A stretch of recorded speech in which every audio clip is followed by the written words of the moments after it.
recipes or another case. Yeah, or something else. And we're live. Hello, everybody. Hi. Hey, everybody. Hey, everybody. Okay, so we're here tonight having a little bit of fun. Friday night, we're live, having some fun. Hopefully, a lot of you are out there ready to join us and join in on the fun here. We're going to have a little fun chatting about true crime, Stephen and Brendan and that sort of stuff, probably mainly, but we're open to talking about other stuff as well. So we're here talking about that sort of stuff. I'm here with Linda. Linda over at Linda K Listening over on that YouTube channel. For those of you who haven't discovered that yet, you might want to, particularly because we're going to be doing something special over there tomorrow morning with Stephen Oredo and Kay Reitz from Eagle Nation Cycles. In fact, do you want to tell us a little bit about that, Linda?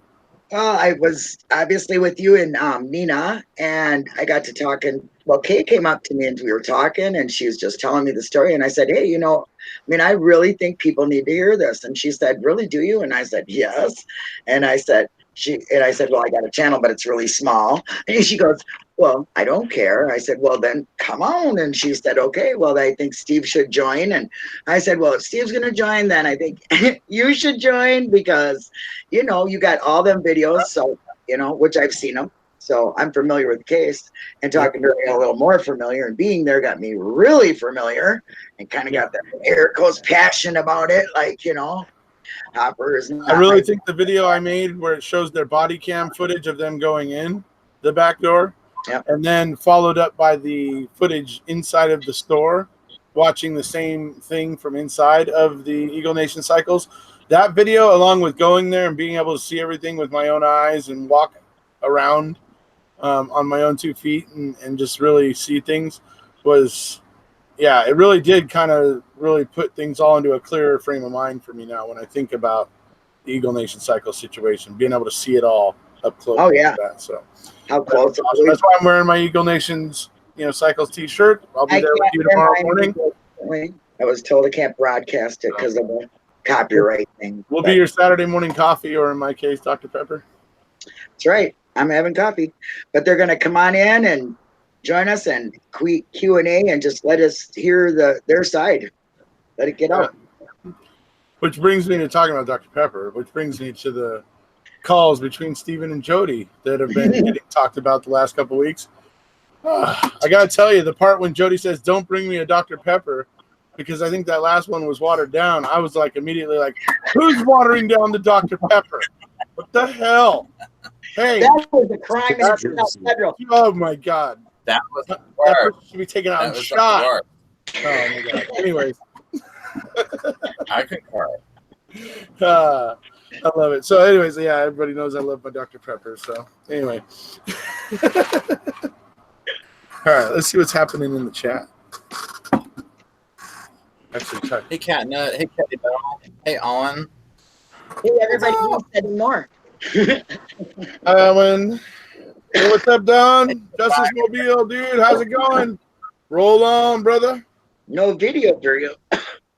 Refresh your page. Uh-oh. Yeah, I see the video here. So. I got video of her. Hey, what's up, girl? Hey, Survivor. Oh, it's Miss. Hey, Al Fallon.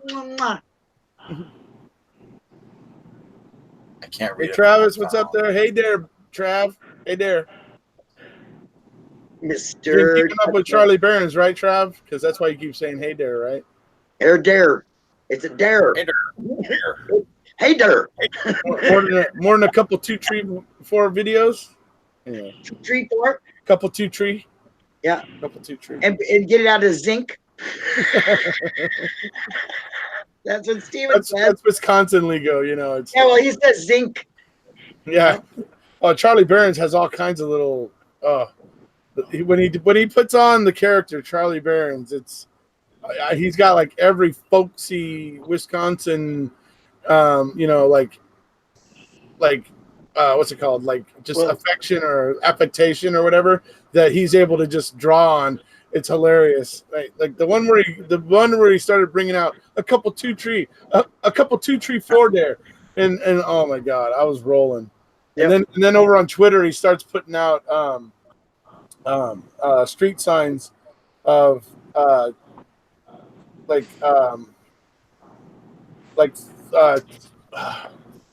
I can't remember now. It was funny, but it was all in line with. He does so much funny stuff. If you follow him on Twitter as well, Charlie Bear's another YouTuber. He's not a true crime guy, but he's a comedian from Wisconsin, and he's a pretty funny guy for people to go check out if they're interested.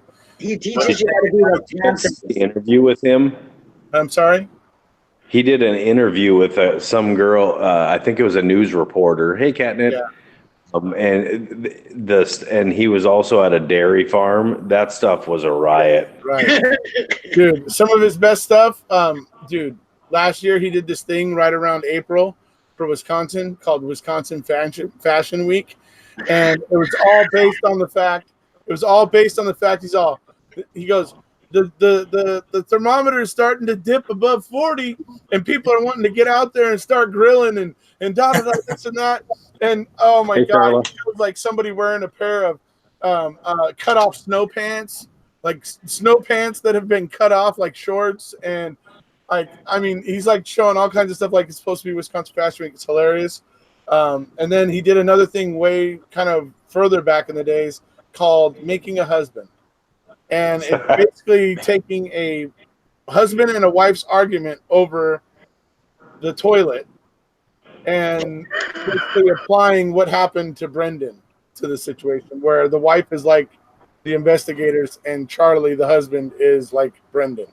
And it's truly, truly funny. It's not done in a bad taste to hurt Brendan either. But it's still at the same time pretty hilarious. So anyway, Charlie Barron's pretty brilliant comedian from Wisconsin. So for anybody that didn't know about him, go check him out. Don't most states have those people that, like, I know we got one guy that says how to be Minnesotian. Yeah. Okay. I mean, don't they have that in South Carolina there, Paul? How to be a South Carolinian. Yeah. Yeah.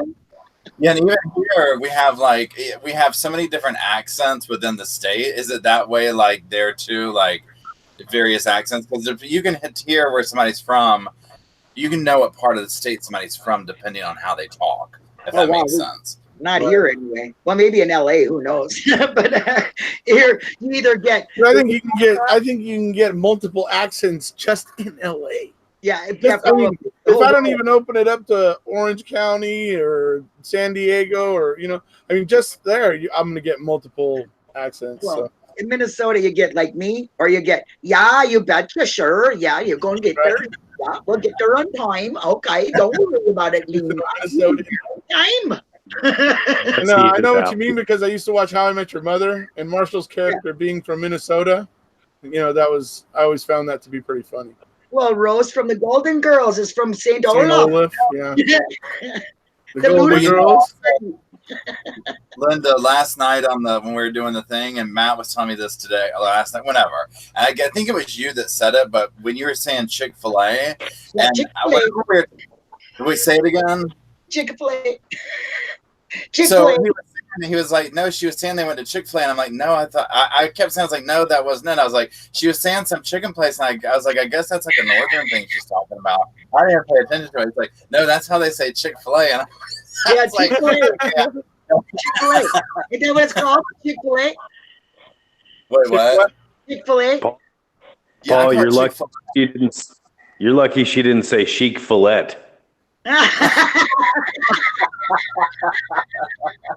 Good one, Dave. Jamie's from around this parts too, so he can get on his Ludafest party shoes too. I'm actually truly a North Dakotan. I just moved over here recently. I'm only 35 miles from the North Dakota border. Yeah, you really hear that there, don't you, on his accent? He sounds just like Lena or Ollie's girlfriend there. I'm sticking to my story. Yeah, you go. I do hear him have a L. Fallon said Chick-fil-A is KFC. KFC's actually pretty good though. So Chick-fil-A is KFC on Jesus. Oh my God, I love it. Oh gosh. Chick-fil. Chick-fil.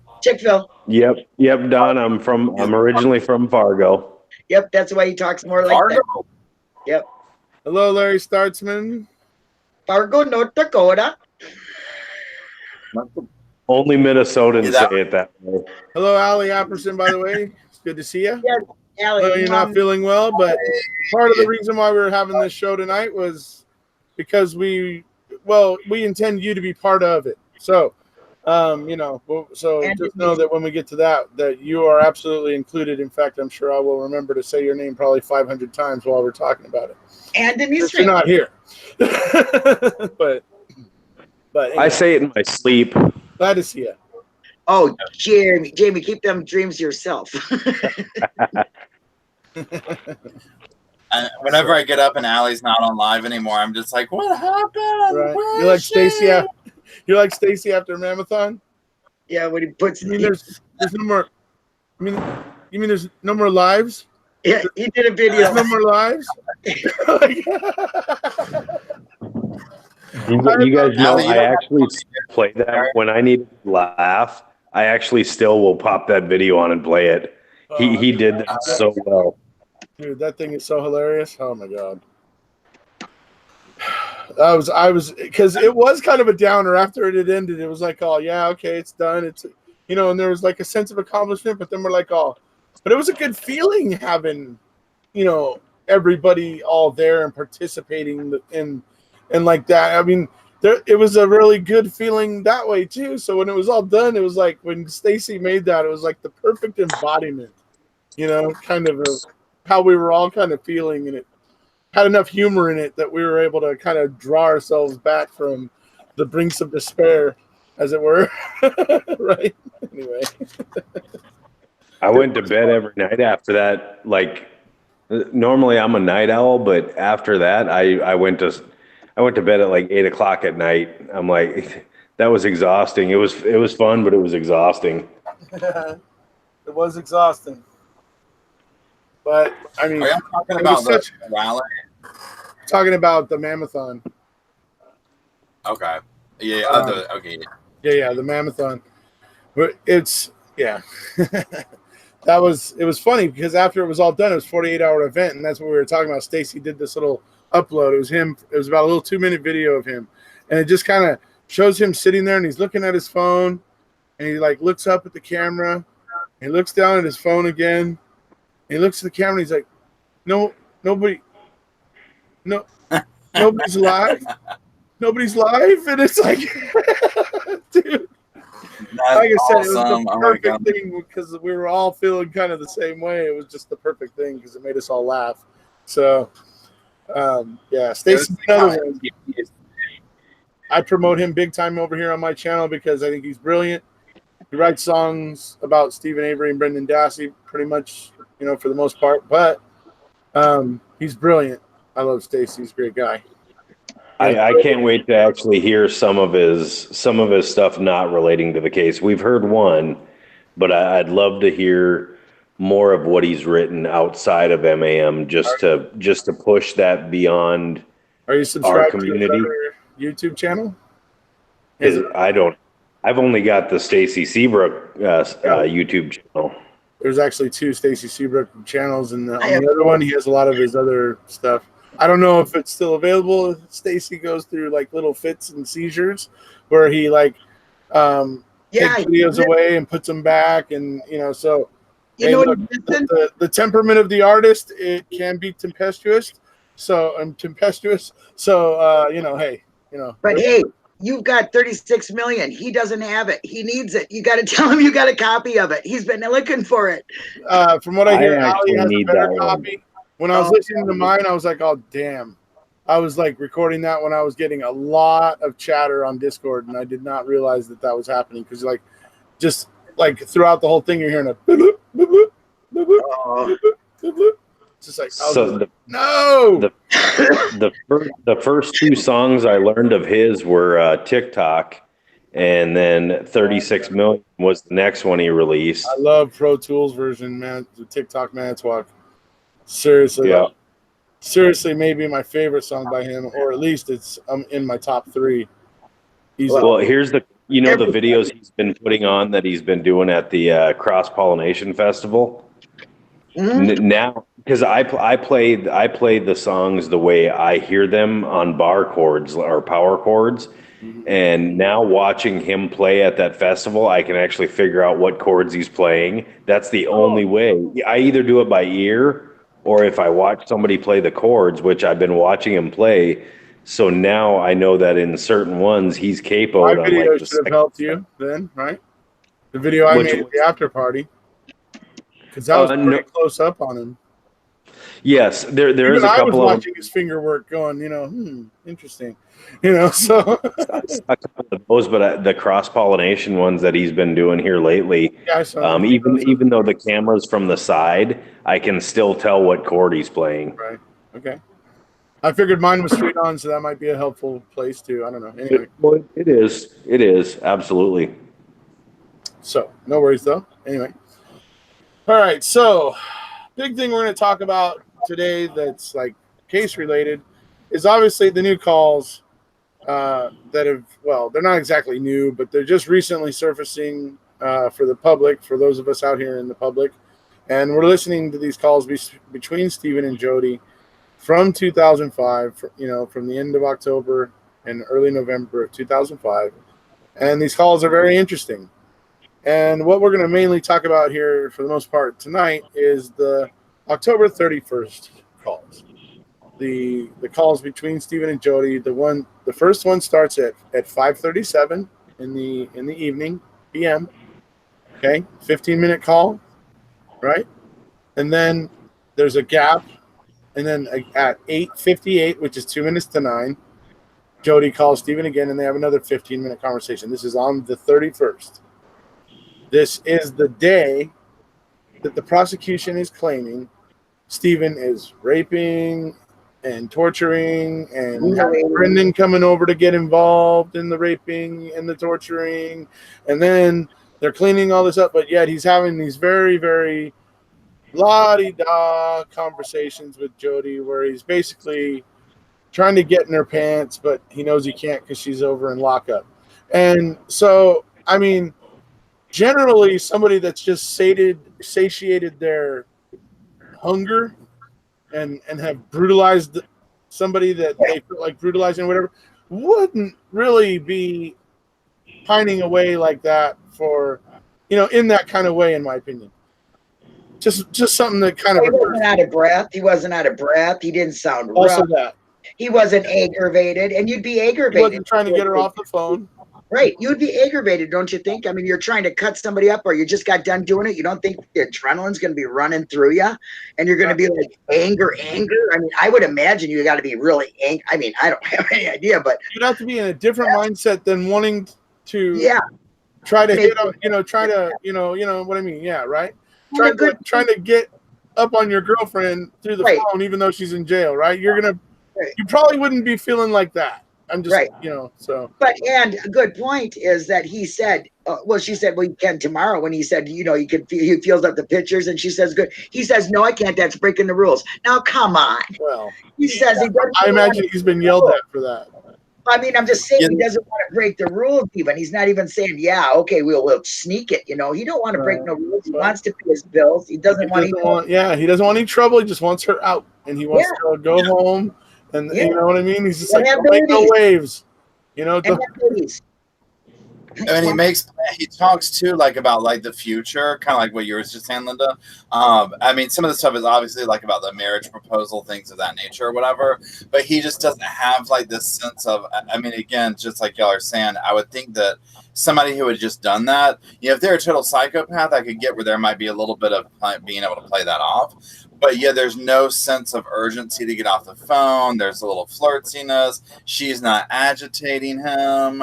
And then they're like making plans for the future. And I just have a hard time thinking that he could have done all that and just the stuff he's talking about.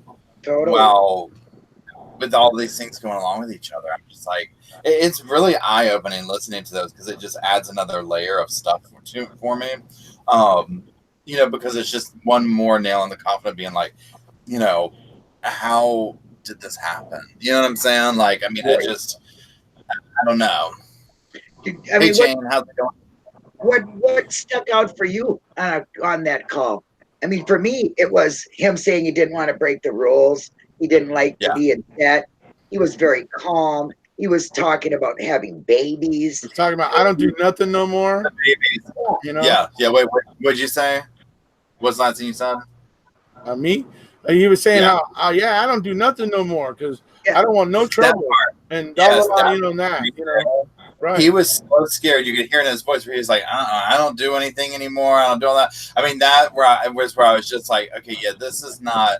And again, it was also in connection with his tone of voice and all that going in there. But yeah, that completely jumped on me. He's like, I don't do that anymore. He's scared. He knows what it's like to be in there. I mean, he's talking to her. And he knows what she's going through. He's sat in there for, however long, or you know what I'm saying? So he's scared of that. So I'm like, this isn't somebody that has a body outside burning. You know what I mean? Like this completely. Or is in the midst of cleaning up a bloody mess. Yeah. It's just. Yeah, he says that's why I keep my. I never hear a rug doctor in the background, by the way, Kratz. So just wanted to point that out. Kratz has repeatedly said that you could have easily cleaned off the carpet and everything with a rug doctor and bleach. Yeah. So just right. Never heard of a rug doctor. Anyway. I mean, and now one thing I have. Hold on, I made some notes here. All right. Yeah, I mean the part about the one. Go ahead, Jamie. I'm just reading my notes. No, I was just going to say, go ahead and say, please hold. I was waiting for it. Oh, my God, I forgot about it. Please hold. Please hold for note reading. Please hold. For those of you on my channel who don't know who Paul is another YouTuber, does the reporting on true crime and that sort of stuff. And he's over on another YouTube channel, reporting live from my sofa, which I thought was a brilliantly funny name when I first heard it, and still think it's pretty funny. I wish I'd have thought of something kind of as clever as that, actually. But no, anyways. So yeah, that's what he is. He got noticed by the Glow Mam ladies, and he was even included into the Mamathon a little bit on, I believe, Allie's channel. Weren't you on Allie's channel? Yeah. Yeah, I thought so. And so he was actually there, and so I didn't actually know who he was, but I spent the last couple of weeks or so kind of checking him out when he goes live. And anyway, so I encourage everybody to see if you like, Paul here. He's a pretty good guy. Does a lot of true crime reporting. So, and the same with Linda, because like I said, Linda and I will be on her channel live tomorrow, and we will be live with Steve Arado and Kay Reitz of Eagle Nation Cycles. So that's going to be fun. And so, yeah. So you have notes, right? You were just saying, right? Yeah, let me pull them back up. Now, some of them go into the second part of that second. You did the two videos or whatever. Like, one goes into the next part of the phone call with the Barb stuff. One is just me noticing that Steven is all lovey-dovey, blah blah blah, whatever. And then I was doing the next one where I was talking about a reason why Bobby and a reason why Scott continue to remain suspects of Zellner's. Now if y'all are ready to go on, can we start talking about that one too? Yeah, go right ahead. Go ahead. Okay, so here's my thing with that, like, and I mean, and I agree, and I also have some questions too about this relates in with your trip to the rally and seeing Scott and yada yada. So that whole thing that went down on the messenger on MSN with Bobby, pretending to be his brother or whatever. I mean, to me, like, and I'd seen that somewhere or whatever, but he that was just so telling to me. And you said something in your video that made me kind of perk my ears up. What is he doing online that he's to the point of having to use somebody else's social media? Because I've always asked that, where I'm like, why is he using his brothers? And it never really hit me to where I was just like, you know what? There must be a reason why. Because I mean, look at that behavior. Look at how he wants to act out that way, but doesn't want to do it on his own. So he does it on someone else's. Yeah. Shade under somebody else's, identity. That's what that's what they All do. I know is he did it to Brendan, and I want to punch him in the nose. So yeah. I mean, it was so. I have a question. What is Fox not usually Hill? violent? You're like he's. What? Sorry, go ahead, Paul. What is Fox Hill that Brendan was at? What is that? It's a hotel kind of resort place. Yeah. Okay. I looked it up because I don't know. Yeah, it's kind of there nearby. I actually drove past it on my way in to Manitowoc. Oh, really? Yeah, on the way from the salvage yard to the courthouse, you actually drive past a sign that has an arrow and says that Fox Hills is just off to the right. Yep, I went there a couple times. Passed it. Made me cry. The aspect of when you start doing that timeline together of what's his name again? Steven saying, you know what I mean? Talking about Barb and all that stuff. Now, that kind of started confusing me simply because I was tired and laying down on the sofa. And I was like, oh my God, I'm falling out here. I have to go take my nap so I can get back up at 11. Yeah. You'll notice when you go back and look at it that before I get into the call there, I show a statement. It's Scott Taddock's official statement of what happened that night. And in that call, he says she never left after they were watching Prison Break or whatever. Okay. But yet, here we are in the call with Stephen and Jody just shortly after 9. And Scott Taddock didn't live very far away, literally a couple miles. She could have easily been there in 3 minutes after Prison Break ended. And then was maybe grabbing something, wanted to check on the boys. I mean, these are all normal things I can imagine a mother wanting to do and doing, or forgot something there or whatever before going back and spending the night at Scott's. Going in line with the rest of his statement, but why does his statement not acknowledge her going back to the trailer park real quick when it's clear now that we look at these calls that it did in fact happen? And it just calls Scott into further question with all the other previous statements he's made that I have issue with. I brought up Josh Redant because Josh Redant was the guy who owned the quarry next door, and he got so sick and tired of the DOJ investigators asking him about the size of that damn fire and prodding him about that damn fire. He eventually got a lawyer to help him tell them about what the fire was, and because he told them what he saw, and what he saw wasn't satisfactory for them. And so he had to eventually get a lawyer in to help him, to cut this crap out. So it's easy for me to believe that the same situation happened with Scott, but Scott buckled. So that's kind of where I'm at on that. If I see it happening one place, I cannot rule it out from happening somewhere else. So. Hey, one thing to bring up about this, because Paul had just mentioned Fox Hills. T1 has actually brought up a great question a couple of times in reference to, and this is in reference to the calls. How did law enforcement know that they were going to be at Fox Hills? Well, the calls, they talk about going up to Crivets, which I think is Fox Hills not on the way to Crivets, or are they in the same area? Fox Hills is really close to Avery Salvage. Yeah. It's really close. Like I said, I pass it on my way from Avery Salvage to the Manitowoc County Courthouse. And if it was for safety, I pass a sign that says Fox Hills. And if it was for safety, why would they be so close to their home?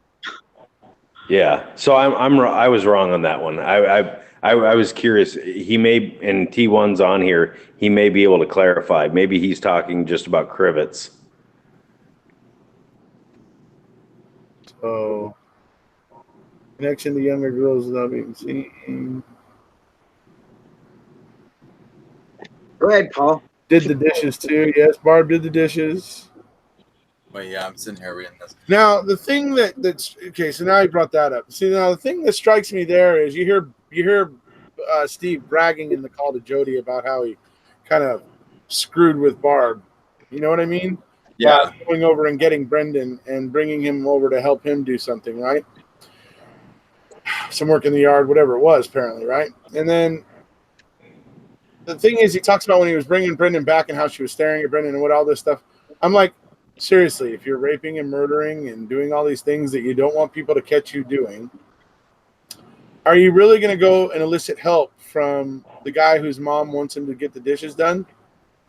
Do we really want a situation where a pissed off Barb Yonda is coming up into Stephen Avery's trailer to grab Brendan Dassey by his ear and drag him back to do dishes, and suddenly is like, oh, pardon me, I didn't know you were raping and murdering a girl in here today. Right? Sorry to interrupt. Right, exactly. Yeah. So would that be plausible? Would Steven want to do that in that situation? The way he's clearly bragging about the way he did it and did it purposefully. Yeah. Right. So that's another reason why it's like I don't think there's anything ever. This makes it more clear to me than ever that there was nothing going on there. I was pretty damn convinced already by the fact that there's no blood, no hair, no any kind of sign or hint that Teresa was ever there when it's supposed to be this big bloody scene. Besides all that, but this just further put the icing on the cake for me because I can hear that he is not preoccupied, rushed. He is not looking to get her off the phone. He is just wanting to. He's just pining for some nanny, I guess you might say. Anyway, but the big thing about that call too, I guess the most important thing is about Barb's timeline. Sorry, Paul. No, you're good. Barb's timeline of when she says that she was with Scott and when Scott says that, you know, that they were going to watch Prison Break. That right. Timeline doesn't match up, and we all know that timeline in this case is huge in every aspect. The timeline's just they match things up, but they match them wrong. Right. And yeah. If you heard Mark Hodnott on here the other night, he was talking about that was actually a 2-hour event that night. So they were actually just rushing to get home to see the final one. It was actually going from 7 until 9. Oh, interesting. I never knew about that. But it's just the way it was. They were missing the first one because they were just getting home from work. You know what I mean? Work is work, right? It's like same thing for me, right? You're not going to see me here on YouTube until I'm done with work. So, yeah. You know. And hey, and Game of Thrones. I want to read this thing in chat real quick because I want to ask you about it. Wait, hold on. Let me pull my thing back up real quick. Okay, so everyone's kind of talking about where did Allie just say that? Barb was blamed. They're talking about some yelling in the courtroom that went on. And I'm just going to quickly sum this up. Let's see. Owen says, no, I've always wondered. She went ape, you know what, at his trial, yelling about how they lied to her arbitrator. Allie says Barb was blaming the Hallbacks. I'm still curious about that what does anybody have any insights into what that is? Like, what was she blaming the Hallbacks for? Like, is that... Well, at the end, she yells, you know what? You want to know what? I think the Hallbacks set this whole thing up. I really do. That's what she said when she stormed off after Brandon's sentencing. Yeah. So everybody's kind of questioning that. I mean, I would have no idea, but I mean, that brings a lot of questions in its own, though. I mean, this case just has so many layers, like an onion that's about the size of a car. It's in a great deal of emotional pain as well. So, I mean. Yes, exactly. And I mean, people are saying, well, Barb this, Barb that. Well, Barb was in court when they were questioning Brendan sometimes. They had Brendan at Fox Hill. I don't know what. Nobody knows what. I mean, I think that's Brendan's mother, and you know what? Nobody's proven anything, and I don't want to hear it bad about Barb. I don't. I met her, and she's a woman with a lot of pain, and I feel it for her. I really do. After meeting her last year, she just struck me as the person who was just overwhelmed. Yep. By all of this, and just overwhelmed. Did not know what to do. Yep. Did not know where to go. Was in a sandwich and couldn't even. It was like a tidal wave washing over her. She felt powerless. Striving for air, and I don't believe in any way that she set up one kid for another. I don't. She would make, if it was Bobby, she would have said Bobby's going. That's it. Yeah, I believe that. I don't believe she would say, well, Brendan can go and Bobby can go free. That just doesn't make no sense to me, and I don't feel that. So Justin Simpson had just asked why they honed in on Steve and Avery, because there were so many other suspects, and you could talk to many different groups, and a lot of people, I know I'm one of them, that I believe this all was political. I believe this was about saving pensions for the county, because the county could not afford this, and the insurance company told them basically, go get bent. You guys caused this problem from the first case, the Penny Bernstein case, and so they weren't going to back up. That their insurance wasn't going to cover it. And I still think this. You would look at Peterson and Link and and everybody that's involved, this would have literally it would have bankrupted Manitowoc County. Anybody that worked for DOT, anybody that worked for the county courthouse, their pensions would have been wiped out because of this case. I still believe that is a huge thing. I agree. That money in politics is a big reason why this happened. Yeah, I agree with you. I agree with you completely. That's major motivation, because I mean that's where you're talking about life changing. I mean, major life changing, and so people are going to get, especially some of the griminess that we saw take place. I mean, that's not beneath some of these people at all to come together and point or construct something like this. And yeah, they're just, and it's something that is dragged over from the first one. You know, it's not like people just decided it. So they had grievance already. Yeah. Go ahead. Let's finish this job up. I mean, that was a good point to bring up, Jamie, because it was like, let's finish this up. We've already got this. It fits. You know what I'm saying? Like we can, up there he went back. So see, he still was a bad person. And now, Brendan's collateral damage. You know what I'm saying? Like that's just a necessary piece of the puzzle to make all this fit together. Yeah. I have One of the other things is his vocal statements. He hated Steven. He would make these ridiculous statements about being jealous about how Steven was the favorite son. It's like, duh. The oldest son is usually the favorite son in most families, dude. Where have you grown up? You know what I mean? Yeah. I mean, I'm glad I'm the favorite son in my family. Yeah. I'm just saying that's a normal thing. It's not out of the ordinary. Right. Back in the days, kings, the when he would die, it would generally go to the eldest son. It was just the way of things, right? I mean, it's not shocking, is basically what I'm getting at. So, no, very true. But and one thing I want to bring up though is that if you look at motivation from Kratz to make up all the stuff he did, guess what? His pension is at stake as well, and he's got a big one as a DA, and the judges. Calumet County might not. Well, as far as the 85 case, they would be not involved with that, fortunately. Right, not Calumet County. No, but if Steven did win the case and it bankrupted the county, his pension's gone. Well, he was in Calumet County. He was so. Oh, that's right. Yeah, sorry. I get what you're saying. Yeah, I get what you're saying. Okay, wrong on that, but everybody else would be. Well, it goes so high. I mean, come on, look at what's going on now. Look at what happened with the judges and what's going on now, and then Fallon. And I mean, come on, it's just it goes much further than just the simple cops. It goes way up, and it's just corruption amongst the whole thing.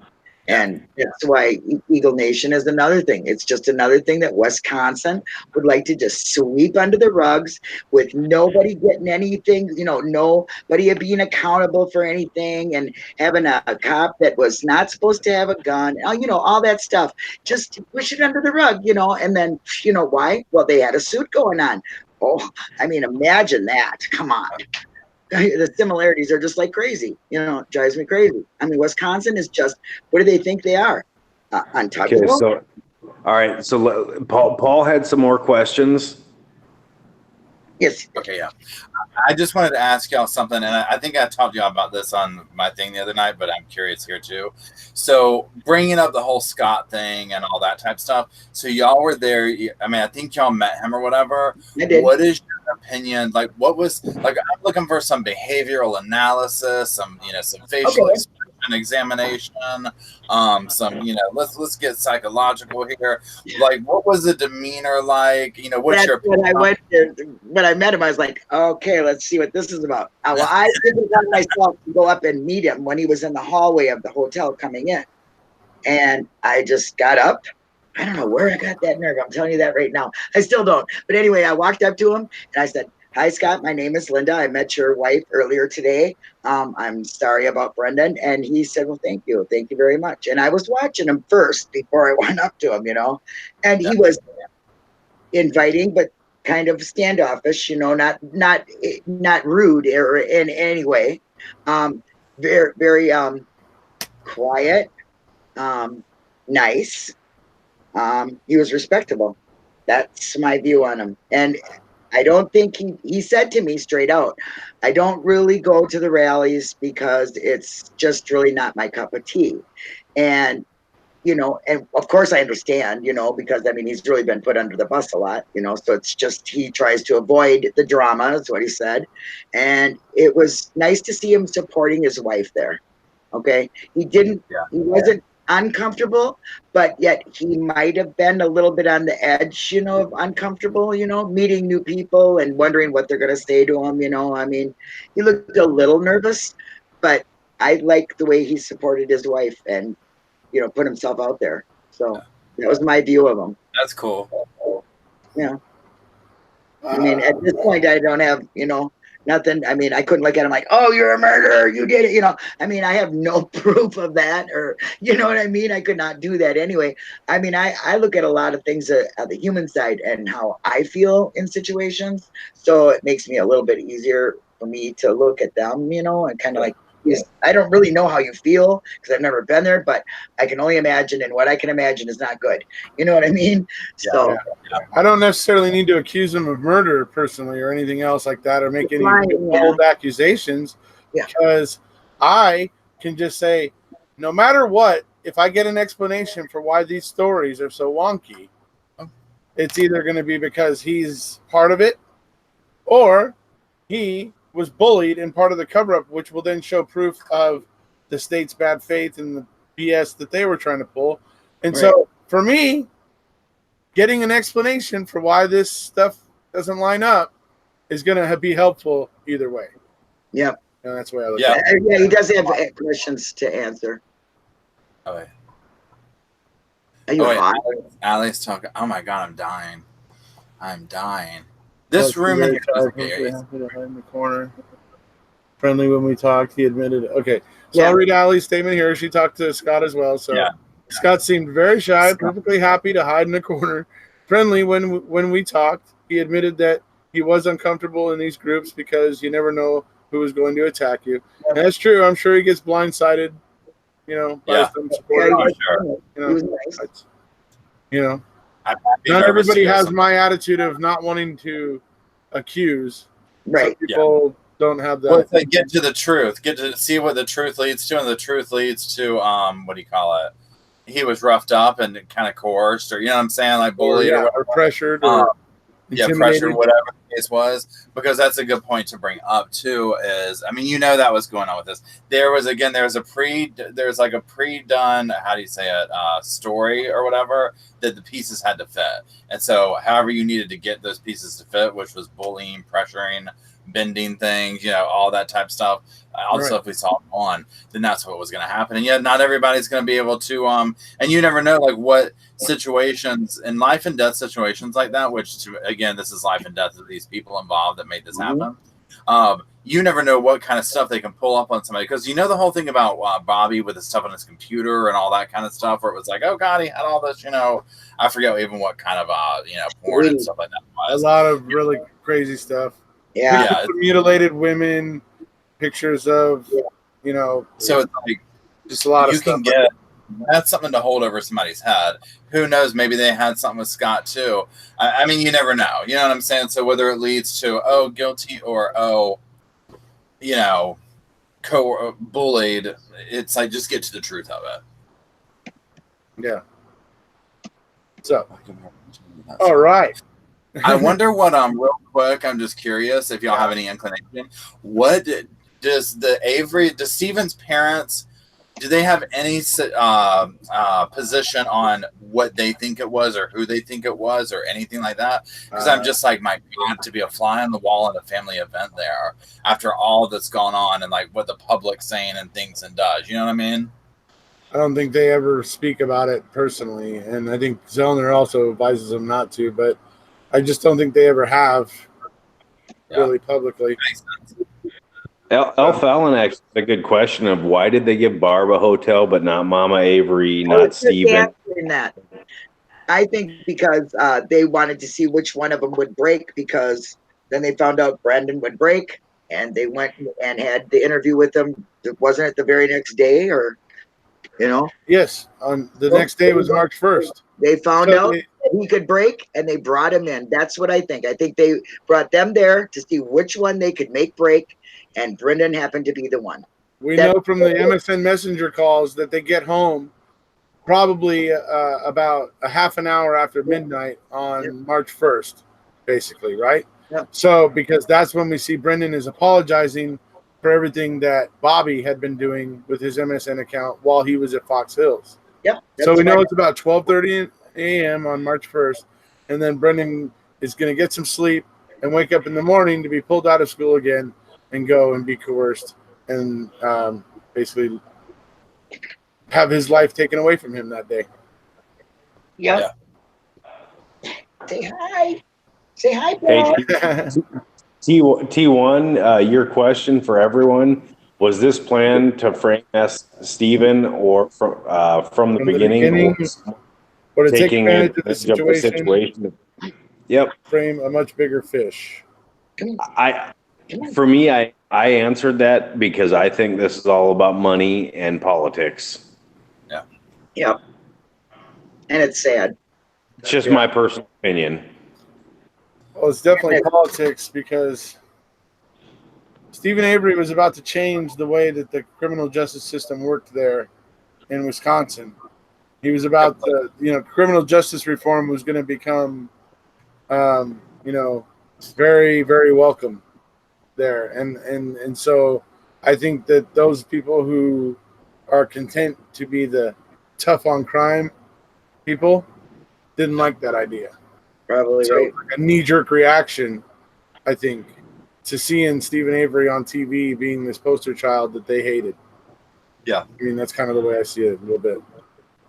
I mean, especially look at the ego involved in this, and especially when they brought Kratz in, and I mean, God knows we could dedicate an entire podcast or a YouTube channel to Kratz, but when they brought him in, I mean, look at the ego that's involved in this situation, and for them to have someone like the Averys, especially Stephen Avery, basically up there spitting on them, because he's just this glaring symbol of look at what's broken in the system here locally. And then, you get all that involved. And I mean, that's just a part that, and this can go for any of these cases, you know what I mean? Like, this is what we see all the time is when you get the ego and all that stuff in, and I'm just like, you know what? I mean, first of all, don't be corrupt, number one. Number two, why sit here and destroy lives? Like, I don't understand why it's so difficult to admit, like, oh, we made a mistake, or, oh, here's this. I can get if the evidence points towards where somebody logistically thought they were doing their job. You know what I'm saying? Like, but in these cases, especially like this, where it's just, no, you went out of your way. Like, this is illegal. You know what I mean? Somebody went out of their way to do some of this because this evidence just doesn't make sense. Exactly. It just doesn't make sense. Right. The indignation to get up there and just with that smirk and just, to talk about them just as awful as they are. It's like, but y'all are the awful people. You know what I mean? Like doing these horrible things to these people. Right. I don't know. It gets me going. Being an agent of the county or the state or whatever, or of the prosecution, it's like this, there's like this imaginary like Teflon shield that just repels anything negative hitting you. Type of thing, right? And it's ridiculous, but there's no such thing for regular Joes. That's why they need to change it. It's they do not need to be rewarded for their bad behavior. Let's put it that way. You shoot somebody, you get a reward. What the hell is that? Sorry, but what is that? Right? Yeah. I just Kim Worth over with Devontae Sanford. I mean, that's another one where she prosecutes this kid 8 days after she puts him in prison. The real guy who did it comes forward, claims it, shows them where to find the gun that match all the ballistics in all the 3 crime scenes and whatever. And instead of pinning all 12 deaths on the hitman who claimed them all, she left Devontae Sanford to rot for 4 of them because she had already gotten the conviction. Yeah. And so she left Devontae Sanford to rot for them and didn't bother to want to correct it at all and just got the hitman for the other 8. Yeah, why look bad, I mean, I'm moving, I'm getting a good paycheck. My cushy chair just got way cushier. Now I don't have to. Yeah, Devontae Sanford's lawyers are finding out about this stuff, and they finally get it all gathered up, and they had to actually go to the DOJ, to the Attorney General of the state, to get him to to go over Kim Worth's head and be able to get Devontae Sanford released. And then Devontae Sanford ended up getting almost a $500,000 settlement. Now, guarantee you. Is that enough? I don't know if it is, but my argument is that it would have been a hell of a lot less if she had done what was right 8 days after she had convicted him. Exactly. She could have lots and lots of money. Yep. Yeah. A lot of times you sit here and see in these cases, like in, well, this one, like, look at what happened to Kratz or whatever, his, let's say public downfall or whatever.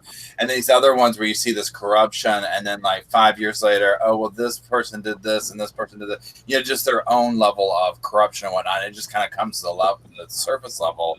And you're just like, really? It just, a few years ago you were saying this awfulness about so-and-so. And yet here you are doing blank, fill in the blank, whatever it is for that person. Mm-hmm.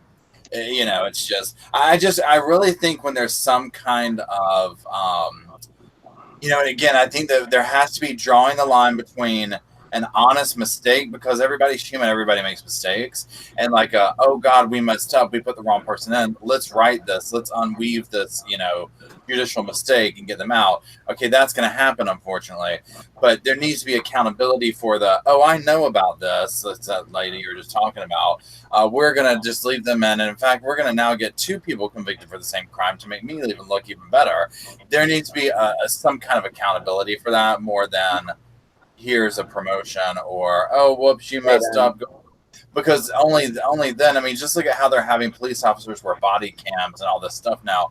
You're going to see change through awareness, which I think we're going through that stage in society now, becoming aware of how bent the judicial system is in so many places. And then accountability. And I think Making a Murderer put a lot of light on that for a lot of people. And now other documentaries coming out. Right. The ones like The Staircase being fleshed out further. Yeah, and that sort of stuff. So there is some stuff going on right now to get the wind blowing that way. So, think about this, guys. Just think about the fact that this could be Paul, this could be Charlotte, it could be Owen. Hopefully, I said that right. It could be any of us in this position by accident. Who knows how many years down the road? Exactly. This is why the community needs to grow, because in order to reverse reverse the way the justice system is, this community has to grow. We've got to back up everything that our justice system believes, and we have to back up. What I mean by back up is everything needs to kind of reset. They need to understand that people are watching now. Right. When they start to understand that more, right. People, they need to understand that people aren't going to put up with this kind of bullshit anymore. We're seeing it firsthand. Secondhand. Yeah. So they're not operating in a vacuum anymore. They now have a lot of other people paying attention. I think a lot of these judges knew that most of the time the stuff that they were doing, nobody cared about. Maybe no more than 100 people even read whatever. It got swept under the sofa. Well, not swept under necessarily, but who's following every single court decision in every single court and every single, everywhere across the United States, right? Who's doing that? Right? Yeah. Now, if it's a federal court, a federal circuit court, okay, there might be maybe a couple hundred, maybe 1,000 people that read it. But you get what I'm saying, right? They were probably used to operating in a vacuum where only a limited amount of people were even interested in reading and all that sort of stuff, right? But now lots more people are reading it and are getting interested in it and and giving their thoughts and opinions about what they feel about it, So it's different in that sense for me, or I think anyway. So. Yeah. Well, and the good thing about this case is this is not just U.S. We've got people from all over. We've got a lot of Australian support. We've got UK. There's people in Brazil, in Iraq that are watching this. People are following this because it's a travesty. Get on the train. Yep, jump on the train. Oh, is Matt? Is it Scott Ferris or Matt Ferris? Scott. Is he here? No. Okay, he's always singing Stacy songs. He's always putting up lyrics, right? Yeah, he puts up one or two, little verses every time he comes in the room. I actually met him at Raleigh too. He came up and said hi to me. Oh wow! Okay, hi. Oh, that's cool. That's cool that he made it. And see, we're all in this just, mainly making a murder. Now we're getting into other things, but Paul covers like everything. Like, he did great coverage on that Tim Jones. I mean, I'm telling you, that was really great coverage that you did on Tim Jones Jr. Hey, all right, Tim. Let's talk a little bit about the other reason why we're here, and let's talk a little bit with Paul, because a lot of people here may not know who Paul is or really be familiar with Paul. So, Paul has a YouTube channel. He does a lot of true crime reporting, and we were all over on his channel last night. Well, a lot of us were. Paul's a lucky guy. He gets Allie in, Denise in, But anyway, so all the glow mans are there. We can have nice things. We love him. I get snubbed by them. What am I going to do? Oh well. So, anyways, so we're over on his channel, and he was asking us all about stuff, and he asked me kind of what I got started, how I got started. He asked about how Glowman kind of started and that sort of stuff. It wasn't last night, whenever it was, a couple nights ago, I think. But anyway, he was asking about those, and so we were talking. Now I want to give him an opportunity to introduce him to you, all of you here on my channel. I think Paul's really entertaining guy, so I encourage everybody to go over and check him out after tonight. But so when it comes down to it, obviously you have an interest in true crime, Paul, and obviously that's why you created your channel. So how exactly has been your progression? Like what got you into doing this, and what keeps you going? Okay, so I've always been into true crime stuff. My first case that I got interested in was the Manson case when I was in middle school, and which was 10 years ago. And so but I've always been interested in true crime, and that's kind of changed over the years, you know what I mean, with how the true crime genre has changed. So anyways, fast forward many moons, and I've always been kind of like a creative person. Like, I've enjoyed writing, stuff like that. And so the whole aspect to do a YouTube thing, I was basically sitting around and was just like, I think I could do a YouTube channel in the same note. I was like, what would I talk about? And I'm like, oh my God, what else could I talk about but true crime? Because I have nobody to talk about it with. Right. My partner's not into the true crime stuff or whatever. So y'all know how it goes. Like, when you're in, people just are kind of like, what? So, so that's how, the channel was born or whatever. And I just started looking at cases a little bit differently, I guess, as opposed to, something to consume over 30 minutes or an hour or whatever. Right. Because I usually find myself, when you look at a lot of the behavior of the, the attackers or the criminal in the case, or whatever you want to call it, there's an absurdity. I think there's an absurdity in a lot of it. The psychological aspect interests me, because I think that it's very interesting how we can all be humans made up of the same stuff, but what makes this person capable of doing such horrific things to other people? And then there's the victims that, go, I just never understand how you get to know these victims. And most of the time they're just, and it doesn't even matter if they're not, they're these amazing people living these wonderful lives who have this chance encounter. And it's just another lesson that can happen to anybody at any time. You know what I mean? Like how short life is or whatever. So that being said, I can watch true crime stuff all day long. And the making a murder stuff specifically. Now, like, as y'all know, I don't claim to be an expert in this. And I'm always honestly a little intimidated when I come to talk to any of y'all about it, because y'all know way more about this case. But I also like... that's why I like talking to y'all about it, because it gives me different viewpoints on, you know what I mean? Like, to open my eyes more. Yeah. When it first came out, I went down the rabbit hole of making a murder. I went down it hard and fast. It was like all in that. And then, you know, it kind of trails off. And I think that I'm guilty of this. And I think a lot of people are. And this ties back in with what you were talking about, Eric, with getting us all together and going. Because that happens, and then it kind of quiets down, and then season 2 came out, and I mean, I said that I ripped through that in one sitting and was just, you know, in it, and then it's kind of over, and the case goes on, but they're real people, and their lives are continuing. Yeah, Brendan's still in jail, Steven's still in jail, somebody's still out there, you know, all this stuff, and I think in our culture now, where we consume true crime at the rate that we do, it's easy to forget that there's still people or whatever. So that's kind of what keeps me going and talking about it. And I love all the people that I met here. So I have a blast, like, coming and talking to everybody. So it's fun. I totally had no idea, Paul, that you were into the Manson case, because that's a big thing for me.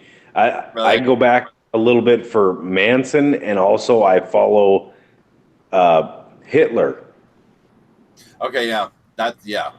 Very interesting stuff there. Excuse me. What do you call it? The Manson thing just fascinated me as a teenager, or not a teenager, however old you are in middle school. And people were so freaked out by me carrying that Manson book around. And, you know, I look back now, but again, the psychology of it it really interested me. And because, you know, how did all these people do this, and the cultural shift that brought about? Because if you look at, too, like with the Manson case, like, look at how that almost like brought a culture to its end at the end of that decade. Look at, you know, things like making a murder and things like that, how hopefully they can have that impact to bring an end to corruption or things of this nature. You know, so I think there's always something to be learned from these cases about our human nature, our own behavior, others' behavior, culture, you know, our society. So I just think it's really interesting. When they blindly pin stuff on people it doesn't necessarily belong to, they perpetuate potentially real serial killers. Yeah. Perfect example, Central Park 5. Okay? Oh. That whole thing allowed the East Side Hooligans to get away just a little bit longer with what he was doing, you know. So it's I've got a question for Paul, though, in reference to he just mentioned it, Charlie Manson. Yeah. So have you watched Murder Mountain yet? Yes, and actually, that one of the first videos I ever did. I should go take it. I shouldn't even say it. It's so horrible. That was one of the first things that I did, and I literally was like, I loved that documentary, whatever you want to call it. Do you have a specific question about it? Well, my curiosity is, and I don't know the region where Murder Mountain is, but I kind of suspect that it was near the region where Charlie Manson was, and that type of you know, building that, I'm going to say this, cult type following. They were hippies. They weren't a cult. They were pot smokers. Yeah. So, but it also, honestly, in California, I'm not generalizing here, but in California, in that region, it seemed that maybe he might have been involved with, you know, that growth of the pot era back then in that region, you know, for the Murder Mountain, which is now. And the Murder Mountain is the only reason that it's out there is because simply of the one guy who was murdered, and people know who did it, but they don't want to say anything. Everybody's scared there. Yeah. So that's another case that, and I know Erekose's watched it. That documentary is actually really good in the region, because this is a freaking plant that the hippies were growing. It's a community they were growing. Right. I thought it was beautiful when they went back to the history of it, because I thought also what Murder Mountain did is it was such a good history lesson, because essentially, I mean, to me, it was just showing where that type of, you know, community grew from. And I mean, like you said, those people, and I'm speaking to Murder Mountain right now, they were just growing pot and building this pretty beautiful community. As obviously that progressed and money got bigger and stuff, I mean, that's just where things go south or whatever. Good night, Owen. I hope you sleep good. And I wonder about that with, God, I wonder, because the Manson thing was similar to that too. I mean, the intentions in the beginning I thought were really cool, and that's one thing that attracted me to the case is what went wrong, and Murder Mountain was very interesting because that was. Have any of y'all seen Winter's Bone? Do you know what movie I'm talking about? I love that. I love that show. I love that movie. I always tell people, what's the blonde girl's name in it that's so famous now? Jennifer Lawrence. Yes. I always tell people, I'm like, that is one of her best. I mean, she's an excellent actress, but Murder Mountain reminded me of that. Like this glimpse into mountain culture or whatever. Because I kind of grew up and I didn't grow up in the mountains, but my father came from like a mountain culture, and it fascinates me. And so Murder Mountain fascinated me in that way. I need to rewatch that, and I would love to host another discussion on that if y'all want to do that sometime. Sure. And I'll rewatch it so I can speak to it because I was just like, because the case is interesting. We'll get Travis Williamson on with it too because he's the one that suggested it to me. Okay, well, and Paul, the thing that I'll say is that Winter's Bone was actually done in the Ozarks, but if you look at all the other mountain areas, like say down by Tennessee or West Virginia, the meth epidemic is huge out there. Major. And that's kind of what that movie plays into, is that her dad made a bad deal, and left the family hanging. Yeah. Well, that type of stuff is happening all over the U.S. and maybe it's happening throughout the world. I don't know, but it seems like meth is actually mostly in the U.S. And it's a lot of it happens to be in the outlying communities of big cities, say Arkansas area, West Virginia. We actually see. I saw my first tweaker at a burger joint in North Dakota like 2 years ago, and I freaked out. I'm like, what's that dude doing? What's going on? I'm scared. I'm frightened. Yeah. What was he doing? Hitting the glass dick in public or what? What was it? I mean, no, the twitching. Sucked up like a Safeway chicken? I'd never seen it before. Like just somebody with the twitches. And I live here. It's actually an epidemic in Fargo. And when I say Fargo, everywhere. we have a lot of outlying communities that everybody actually drives to Fargo for work. When you watch this, when you see, and some of you are in bigger cities, when you see somebody that's a tweaker, well, that was new to me like 2 years ago. But that's where Winter's Bone kind of gets into. They were making meth. Supposedly the trailer that they were making it in blew up, and that's how her dad died.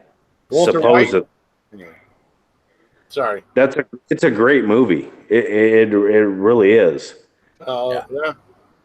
No doubt. I'll have to give it a look at some point. What was I about to say? Paul's up and coming things. I was gonna. Going on. I was gonna ask Paul to go ahead and talk about some of his up and coming stuff.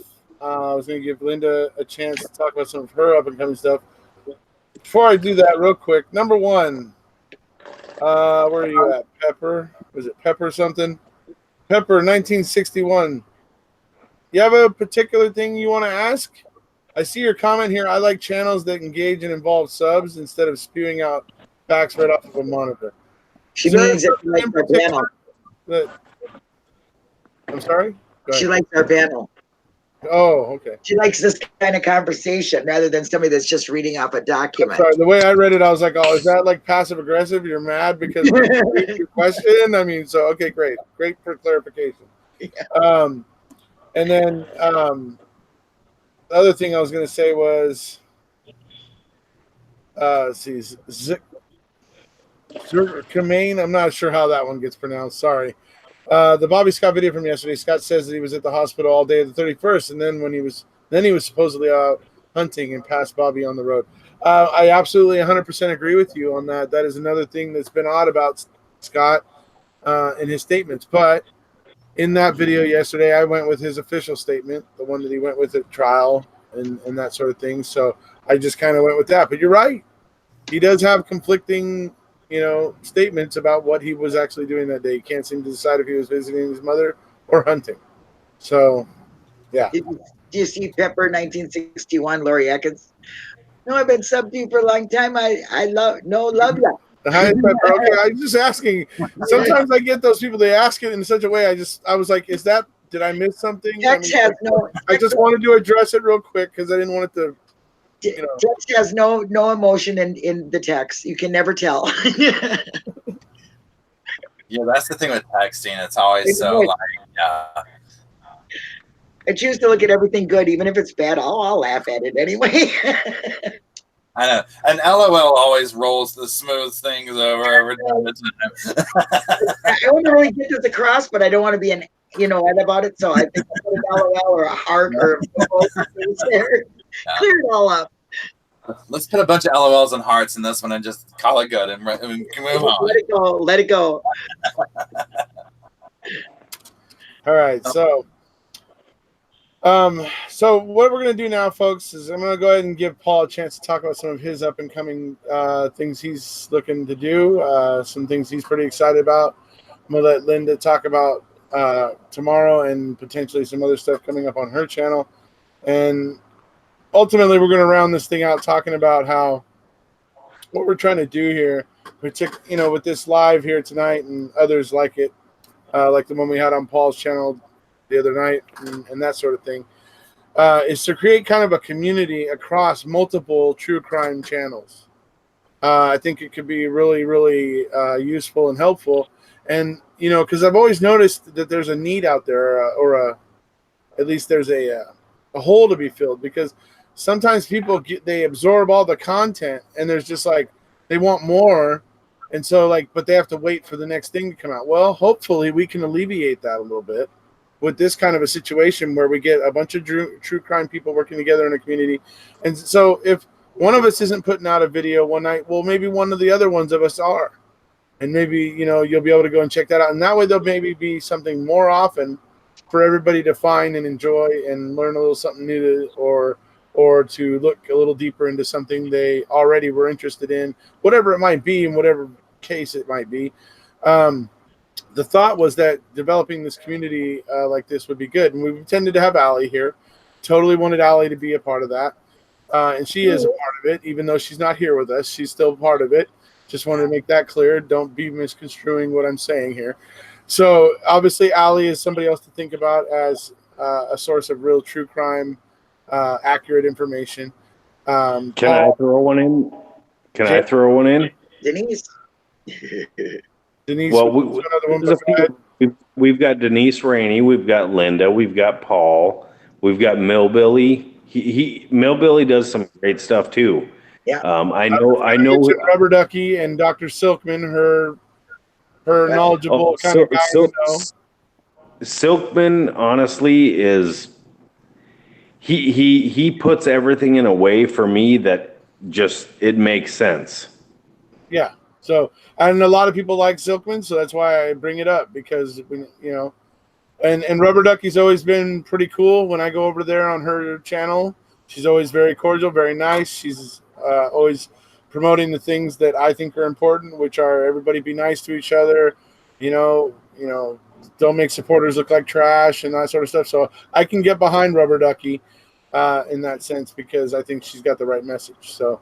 And so that can definitely be considered part of the community. If guys like Ripper start making more videos again, you can definitely probably consider them part of the community. But yeah, definitely Denise, Allie, Linda, Paul, myself, Mr. Capaldi over there in Scotland. Paul. Be sure not to miss his haverings, because they are not to be missed. And so... And don't let them. I've got to add a couple. When you go to I've got to add a couple more here. But, is that our Redditors? We've got our Redditors that are in multiple channels as well. You know, Jinxie, 7 pair of panties. Yeah, JJ Jacks. Yeah, yeah, lots of them. Well, the community needs to grow because, I mean, if we don't grow together, this may be all for naught. It really could be. We need to we may actually be able to get to solve one case, but after this one's done, with everything that everybody's put in, I don't care what platform you're on. It could be Facebook, could be Reddit, could be Twitter, Discord. There's a lot of people that have put a lot of time in, and we need it to grow in order to change. And if we have disputes, that dissolves the community. Yeah, well, it hurts it. Yeah, it makes us. Yeah. We don't want to be looking like a bunch of children, or a bunch of high schoolers or middle schoolers that can't, that can't focus on what's important and get beyond more superficial issues. And that's unfortunate when that happens. And we actually addressed this a little bit on the live that I did with Paul, Mr. Capaldi last night. Him and I and Mark were on his channel, and Paul brought up some of that about that particular person out there that's been particularly nasty to me and like Tracy Struncy and some other folks. And he was bringing that up over there on his live. So, and I gave a few of my thoughts about that situation over there. So anybody that's interested in hearing what I had to say about that, you can go over and check out Paul's video. And that way you get over there and check out Mr. Capaldi's channel. Subscribe to him while you're there, anyway. So what I was saying is we're looking to create this connection of channels and stuff. Obviously, we got Tracy Struncy over at Basically a Lawyer, another good place to go for factual information, mainly about the Avery case with her. But she has been getting some really cool guests in, and those guests do bring up other cases. So to get educated about the law and to understand better how the law works, Tracy over at Basically a Lawyer is a good place to go for that. And what I'm hoping, like I said, what I hope for this is that a larger community of us creating content, stuff for you guys to be interested in, will help keep everybody interested in this in a prolonged fashion, in a prolonged way, where if there's enough new content, enough stuff to be interested in, people won't lose interest. Because we don't want to lose interest. We don't want them to be able to sweep it back under the rug in terms of Stephen and Brendan.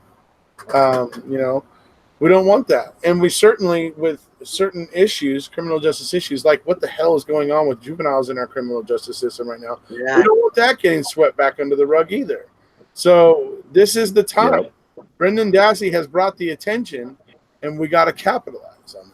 So, and it goes across to many other cases than just Stephen and Brendan. That's why I think, really cool channels like Paul's, even Denise Rainey's, she doesn't just cover making a murder over there. She's got some interesting stuff. I went over and watched some of her videos, and she's got some interesting stuff there. So, it's about having an interest in true crime and justice kind of as a whole, really. True crime is just kind of the doorway in to realizing, oh boy, we got problems. So, you know what I mean? Read what Allie writes. She said, we're a hell of a lot. Do you see Allie's comment?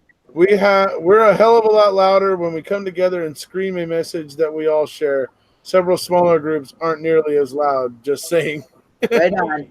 Yeah, go on, girl. Sing it, Allie. Sing it, girl. Sing it. Preach. Yeah. Preach.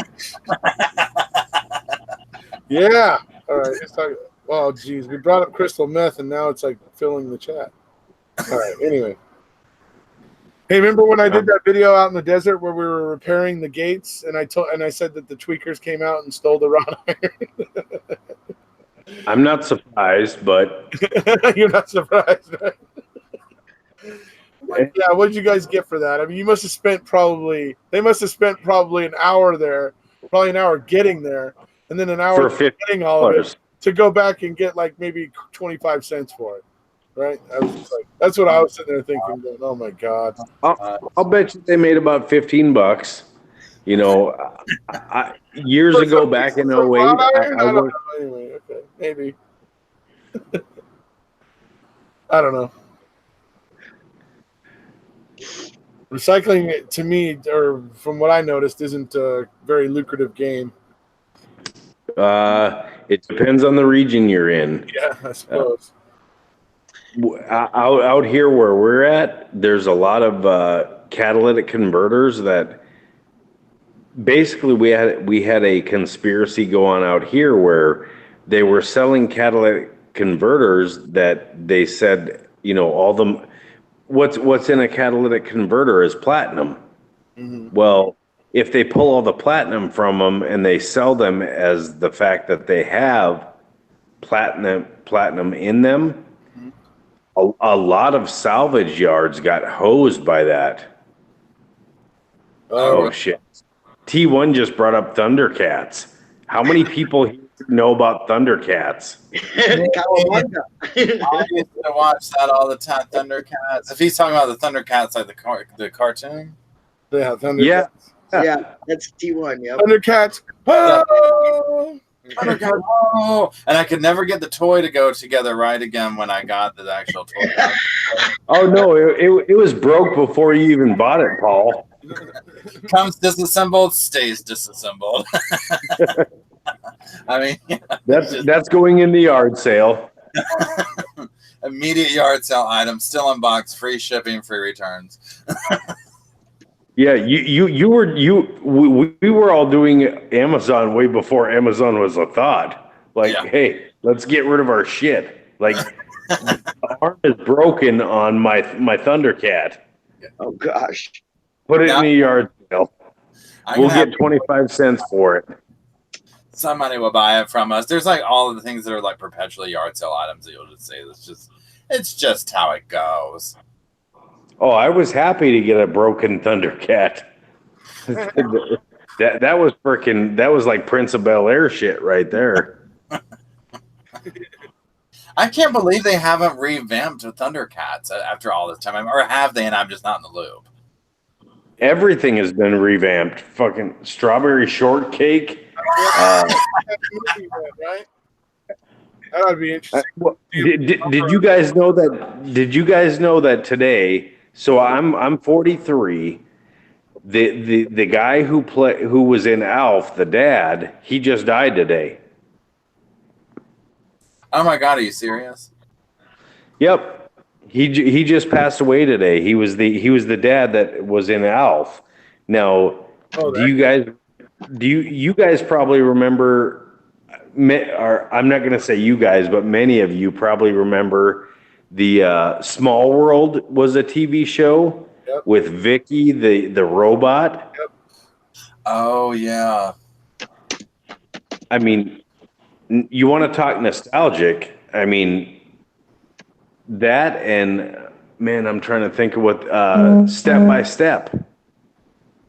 Step by Step. I do remember Step by Step, kind of, but I don't remember what it was about.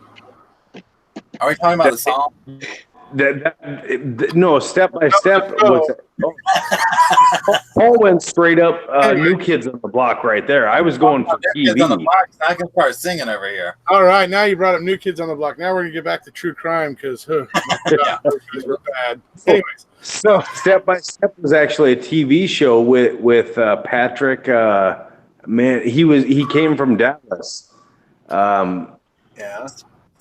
I can't remember his last name, but so Step by Step was basically a blended family kind of deal, like what Adam Sandler's done or what the Brady's did. It was a 1990s version of those scenarios.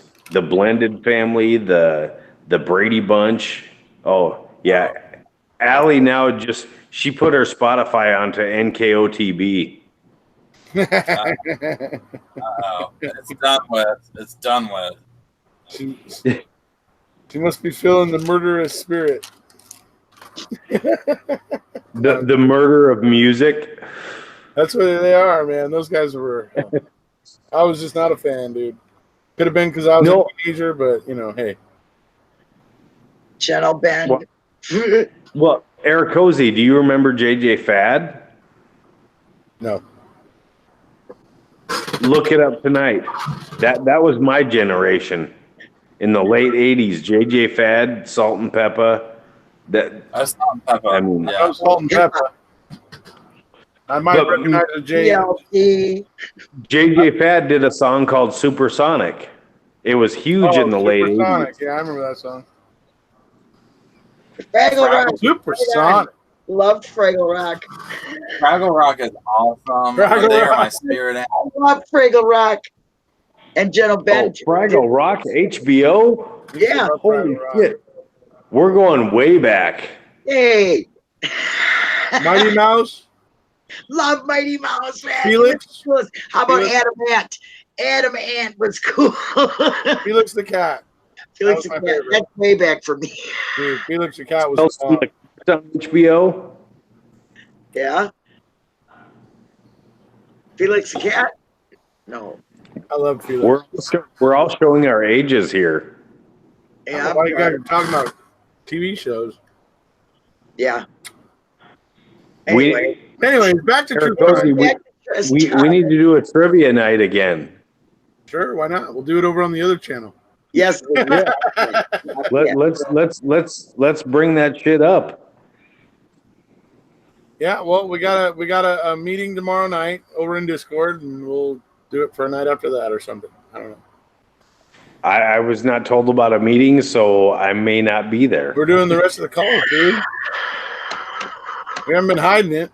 We were saying it that day when we were doing the calls before on Tuesday, and I've been saying it. We're going to do it again on Saturday. But, I mean, if you can't be there, that's the calls. Okay, yeah.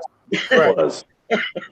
So we're doing that on Saturday. So, and we can do it on like on Sunday or something like if you want. So. No, Saturday works for me as long as I've got family pictures tomorrow. We're doing those. That I'm gonna miss Linda listening. Linda Jello shots. No, I'm gonna miss that tomorrow, but I will watch it later. Oh man, it's gonna be good.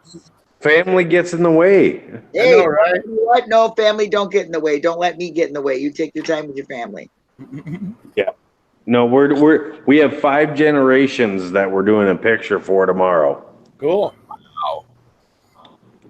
That's cool. So, but Linda, I will watch later. I promise.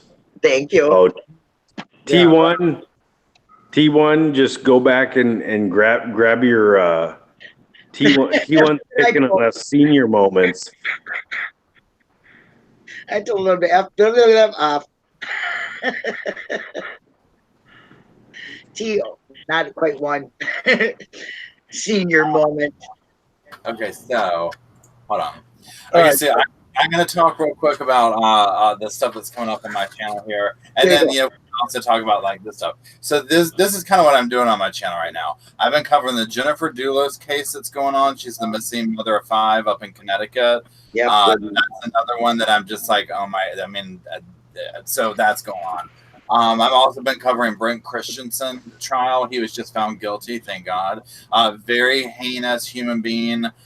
Took the innocent life of a visiting scholar and has put his family through absolute hell. He is just a horrible person.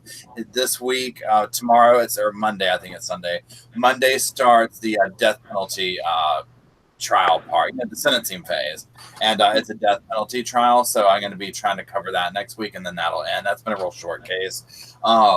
So Wednesday nights I do a book club, and right now we're doing The Stranger Beside Me, Ted Bundy. So we all get together, we read a few chapters, we come together Wednesday evenings, 8 p.m. Eastern Standard Time, and we talk about that. We've started discussing the next book that we're going to do. We have a poll on my Discord channel, and we're going to go to the next one. Everybody's wanted to do The Green River Killer. So we'll see. But that's a lot of fun. Monday nights I've been doing a show, but we're getting ready to change it to just a sofa squad like hangout session type situation. To be more relaxed, just to give us a chance to unwind on Mondays, kind of see where the topic goes. It can be true crime, it can be whatever, you know what I mean? Mostly food. Yeah. You know what? I had to change it. It was called Manic Monday Mukbang, but like I'm having some heart issues, so I'm like, we're changing the name of the show. We're refiguring this here. Hey, Paul, I gotta ask you. Yeah. I've asked this question before, and I don't know if it's been answered. What the F is mukbang? Okay. So that's like and I don't know the correct definition, but a mukbang, however you say it, is basically where YouTubers will have a ton of food in front of them and they just sit there and eat and talk. And it's this major thing on YouTube. Wow. And there's like tons of channels out there that do it. Mine is not to that degree. Mine is just watch me eat dinner and we're going to talk. Although I did eat a ton of sushi for the first one that I did. So. I will say right now, I'm going to hate on you because 5 days ago, I am now diabetic. Oh, no. So I'm going to hate on you on this channel. Yeah, that's not fun. But I'm going to be calming the food part down because I got a heart rate monitor on now. So, you know. Hey, guess what? We both have the same thing. It's just for different things. Yeah. I get to use a medieval stabbing tool that now is on Wi-Fi. Next week's Paul's gonna be like, we're having Cheerios tonight, folks. Tonight we're having Cheerios are bad for you. Cheerios is supposed to be the thing when you have a heart thing, but anyway. Okay. I don't have a heart, Erekose. Okay. Mine's gone. Yeah, right? The trolls took it. They did. It's gone. Right? There you go. Okay. Go ahead. So, yeah, those are the main things. So, yeah, come on. And then, like, so with doing stuff like this, I'm trying to also, I want to have a schedule. So, like, Monday and Wednesday is going to be that. I upload videos almost every day. And then I also want to create time to do stuff like this. Like, you know, whether it be we bounce from channel to channel. And so I've been starting to do that where I'm going to other people's channels. Like next week, Crime and Coffee and me are doing a collab Thursday morning. You know, things like that throughout the week. So I'm totally open to it because, again, I completely foster meeting awesome people that create an awesome community and going with that and creating a bigger community. So Brandon Maddox. Hey, Brandon Maddox is here, everybody. Another one. If you're not following on YouTube, brilliant musician. He's written a few songs about the case. Stephen Avery and Brendan Dassey. So good to see you, Brandon. I voted for you. I would definitely include him as part of the community along with Stacy Seabrook. He's got some that we're trying to build here and to create. So yeah, definitely would include those. I got a cute kitty and a wonderful wife. Watch out for the cute kitties, man. You always remind me of Len Kaczynski whenever you do that. Oh, why did you have to put up that? Don't yell at me like that. Yeah. It's all Allie's fault. I do want to know when Brandon Maddox and Meredith are going to be in Red Lake Falls, because being that I missed the rally, I would love to go up and see Brandon up in Red Lake Falls, and I know he's playing up here sometime in the next couple months. I thought he already did because he just came through Minnesota. I missed him. Did I voted for Brandon for his award? The awards. The choice. Yeah, I voted. Did I miss Brandon? I'm good. He's still there. He can maybe explain it in chat a little bit, but there's this voting for it's a choice award. He's up for like award for a bunch of artists are up, and he's like, so you can call in to vote for him to get the award and stuff. So, or you could him trying to build his career, doing taking all the steps that it takes to to get himself known and hopefully become successful. See, I told you already played up here. See, even I know. You already played up here, Jamie. Next time. How did I miss that? He said he already played there. That was on my radar. It's been on my radar for like 8 months. He was How up did I miss it? for rally.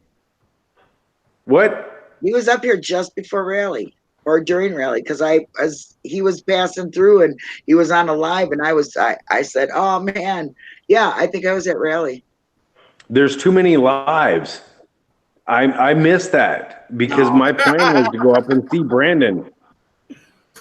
There's too many lives. Apparently the wrong radar. And the wrong radar. Yeah, apparently the wrong radar. Got that right, Travis. How are you doing, Travis? Gosh, I ain't talked to you in a long time. He was the first person I ever talked to out on Hangout, so I can thank him for all this. This is the MAM mukbang is what it is. There you go. There you go.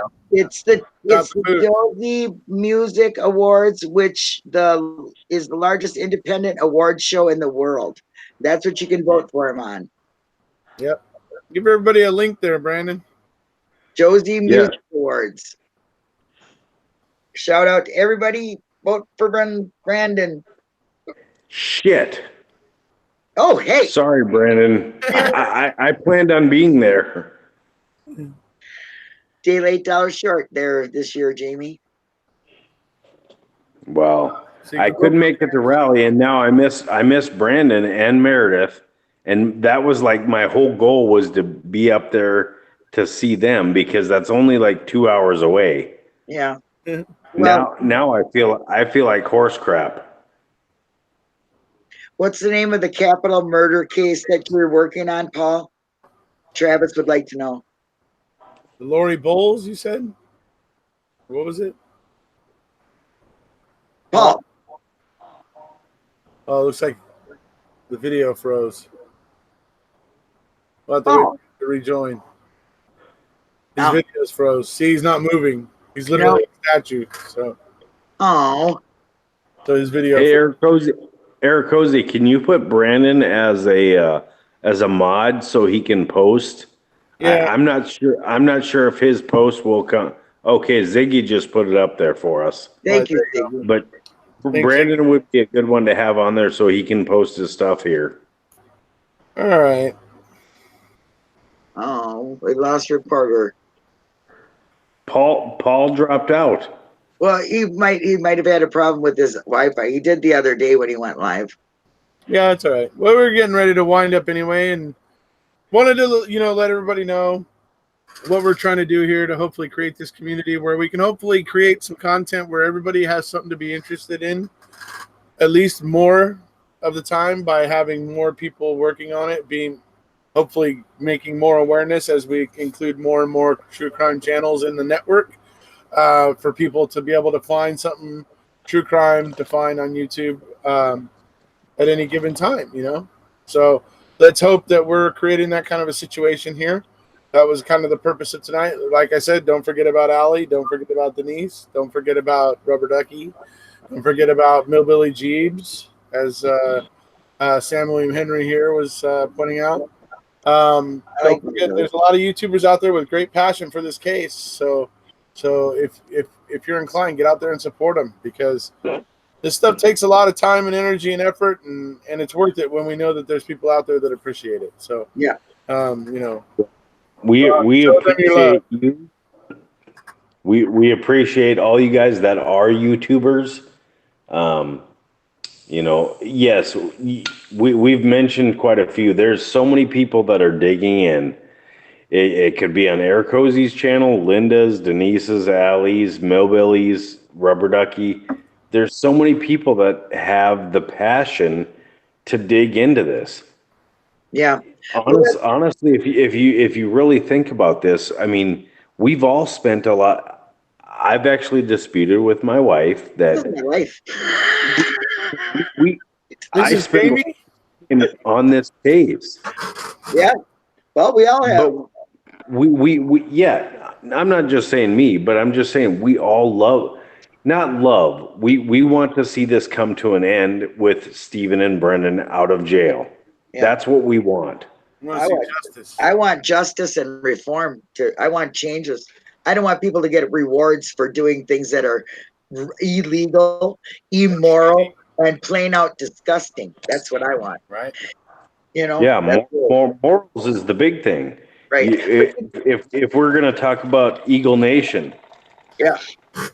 Yeah. Exactly. Eagle Nation case that just burns me that somebody got shot trying to find his way to somebody who could help him, and now he's gone. Yep. Right. Because he gets out in the alley and he doesn't see the hasty team. It's a freaking ghost town. So he's like, "Oh boy, I'm on my own." He was 200 yards away from his house. 200 yards away from his house, being safe. But hey, I want to mention that Paul has got an up and coming podcast too that's going to be coming out. And you can find out more about that because the link is in the description below, as Erekose would do. So yeah, you can find yeah, he's doing it with Owen, so it sounds really good. So check that out too. Shh, Abby. Okay, Linda. So is it Owen or is it Owen? Owen, Awen, I don't know. Owen. Travis, it's Brent Christensen was the capital murder case. Sorry, go ahead. Yep. No. So, yep. I just want to know the proper way to pronounce her name. I don't know. I'm really not sure. I always just say Owen or. Yeah. Hey, Paul. Paul, thanks for coming on here tonight. Oh, thank you. Yeah, it was good to have everybody. Good to have all of you on. It's it's a bummer we couldn't have Allie and Denise here with us, but oh well, hey, that's all right. Allie's not feeling well, and I know Denise had a busy day, so I know how I feel when I have a busy day sometimes, and I don't really feel like going live on those days either. So I appreciate that. So Yep. But Allie, you get better. But I'll tell you what, Paul still has the juice because they don't ever fail to show up for him. I'll just gotta say. So, anyway, sick. So, and you never know. Denise could be watching from her bed and not doing anything. So. Oh, I'm sure she probably is. I sometimes think Denise is like a little bit really mad at me, but she doesn't want to say anything. AWEN, Charlotte. Right? Thank you, Donna. Stuck on that. How to say that? Oh my gosh. Okay, right on. Owen. Are we get that? We're good. Yep. Yep. You know what? This was a great Friday night for me. Yeah. Just speaking with all you guys again, and having Paul on here, and I know that Denise and Allie couldn't be here, and there's others that we could not have here, but we still can grow this community. Sorry, go ahead. We still can grow this community. It's coming. It's just a matter of time. I just think it's better. Go ahead. Sorry. We've all got to build this back together again. Yeah, it started that way. I think we stand better together as together we stand, divided we fall. It's the way I believe. And I think all the YouTubers that have passion for this case and for the other cases, we all kind of just need to link up arm in arm. If you want me there, Paul, I'll be there. And we can share these people that are interested in this. And there's also other sites like Patreon, which I've been uploading to my Patreon today, by the way, folks. Uploaded a bunch of stuff there, made them public, so you don't actually have to become a patron to see them. So there's a lot. I know there's a lot of people over on Patreon that are interested in true crime. So I'm trying to branch out and get as many people's attention as possible. So, man, do you realize, Erekose, that I just got on to Twitter again, and I had an account in 2014. I just reactivated it here 5 years later. Right. And now I'm scared. Now I have to join another one. I gotta sign up for Patreon. Patreon's just another site. Actually, if you don't plan on becoming a patron, you don't have to sign up. It's only when you want to pledge the $5 a month as a patron that you have to give your information. Paul is saying thank you to you. Hey, Erekose, I drink that away. Yeah. $5 a month is okay. Well, I'm just letting people know that. I don't expect it. But for those of you who do support me on Patreon, thank you. That's awesome. So, Reporter but mainly what I was looking to do is also because I just know there's a lot of people over there that have a true crime interest. So I figured I'd start using that one too. Oh, did we lose Jamie? Oh no, he's still there. Sorry. Yeah, reporter said he appreciates it. Yeah, so. I'm not scared. You're scared. It's Julie Pom Pom's already a patron. Oh. Well, I had the fortunate experience of having lunch with Julie.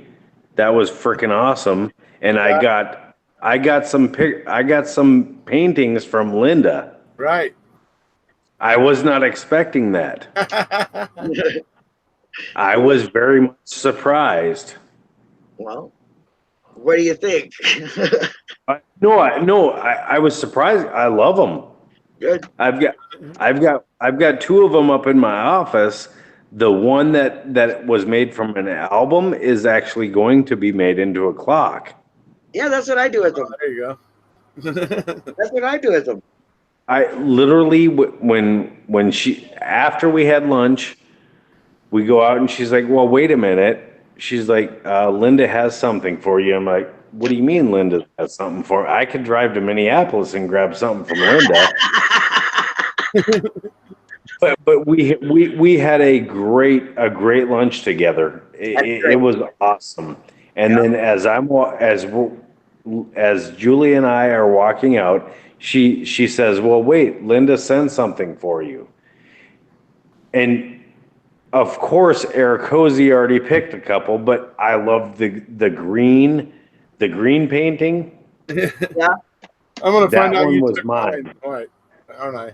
Did I take that one? I don't know. I'm gonna have to see what I get when it gets here. So.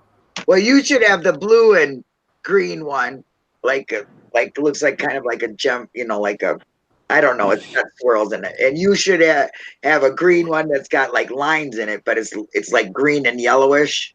Yeah, the one I had writing on the back of the canvas that it was No, I guess or something, but. So I may have paint blocked you. Oh well. Because the one that is mostly green, yeah, I've got. That's I think you should have that one. It's like almost all green. Yeah. Yeah, that's that one came to me, and then there was an album. She gave me an album and a CD. Okay. The album one is I've got the CD and the painting in my office, and I've got the album is the one that I'm going to turn into a clock. Yep. That had more black. There was black, green, blue, and I want to say yellows. I'm not in my truck right now because that one's sitting in my truck right now. I have no idea. I do so many of them, but whatever.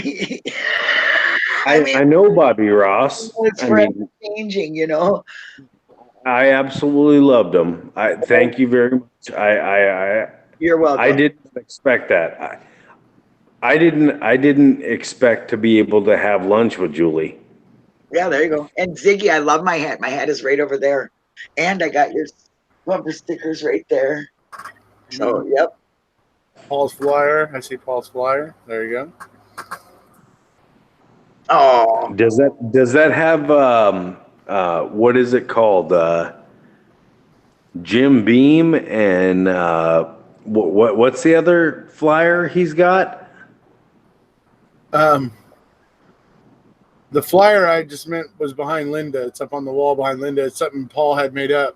Yeah. See, I passed him out because I got. That night he was drinking Fireball and something else, whatever it was. I passed these out. I put a binder around them. I got both cards and I got that flyer. And here you go. I got a bunch of them. That's what I'm doing. So, I'm passing the love. Right. Absolutely love this. If you guys wanted to drink antifreeze and cinnamon, hey Paul, Well, what Ziggy sent if you hats for all the ladies. That's true. if Paul Capaldi's here, possibly. It was He's not at the moment. He's sleeping, it comatose. was apple Yeah, flavored. of course he is, because he just had Fireball and cinnamon. No, it was apple Jim Beam, and I got the rest of the bottle. And I'll tell you what, you mix that with cranberry juice, and all you got is a red apple crunch. It's so good. It tastes so good. Yep. When the Fireball ran out, he was switching over to the sour apple Jim Beam. So yeah. Wow. It was good. You guys went full potato there at the rally. Oh, dude, Denise she brought some stuff. Yeah, she brought the whole dang rainy liquor store with her. And then I brought 68 Jello shots, and they didn't last but half an hour. Oh, they lasted that first night. I think there was even still a couple left the next day. I sent some with Tracy and Carl, and they were gone. The Jello I slowed shots down actually because I had lasted. one or two, and I was like, "Oh boy, hold on, They hold please."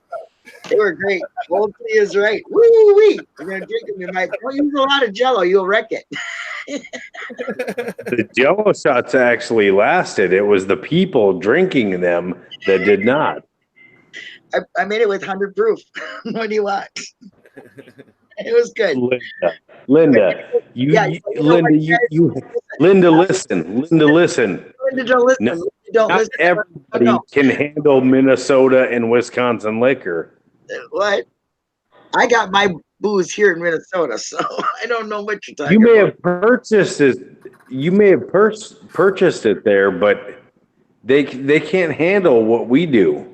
Yeah, I know. Obviously. Anyway, I have a live tomorrow at 10 o'clock, and I'm not going to be, it's like a little after 1, so I'm going to say goodnight. Right. And I'll see you, Mr. Erekose, in the morning, and everybody else, please join in. It's going to be a great show. I can't wait. I'm really excited to see Kay and Steve from Eagle Nation, and we'll talk about their case. It's very, very fun. Here. So thank you for being here. Thank you for being here, Jamie. I was going to say it's about time to wrap it up. I know it is getting late for you guys, so I hope everybody. Oh yeah. You're on beach surfer time right now. It's only 10 o'clock for me, so. Oh wow. So I'm so disappointed. So that's why I know you guys need to go to bed. I know, Linda, we got a big thing in the morning. So yeah, anyways, so there we are. Hope you guys all enjoyed it. Like I said, we're trying to create this community, hopefully, of YouTubers bringing content that you guys can all be interested in. Therefore, we're hopefully uploading stuff you guys can be interested in on a fairly regular basis. At least that's the idea behind it. We'll see how it begins to pan out here over the next couple weeks or months. Allie. Allie, obviously part of that. Denise, part of that. Rubber Ducky, part of that. Along with Linda, along with Paul over at Reporting Live from his sofa, along with Mr. Capaldi, Tracy Strunzi over at Basically a Lawyer. All of these. So we want to hopefully create a community of these channels, and hopefully we continue to add to that. Stand coffee. Like Paul's going to be going and chatting with next week. So maybe we'll end up adding in some of those that are friends with Paul, friends with, we may end up picking up more and more people creating content that can be of interest. And hopefully that will, be something, that way you guys will all know what's happening on all of these channels, and you'll know if there's something interesting that you're interested in out there. See, don't have to get bored. Right. So, all right. It's been fun, folks. If you haven't already, please hit subscribe. Do so for Linda and all those other people I just mentioned. Guys. Thank you, sir. Take care, you guys. Bye, We'll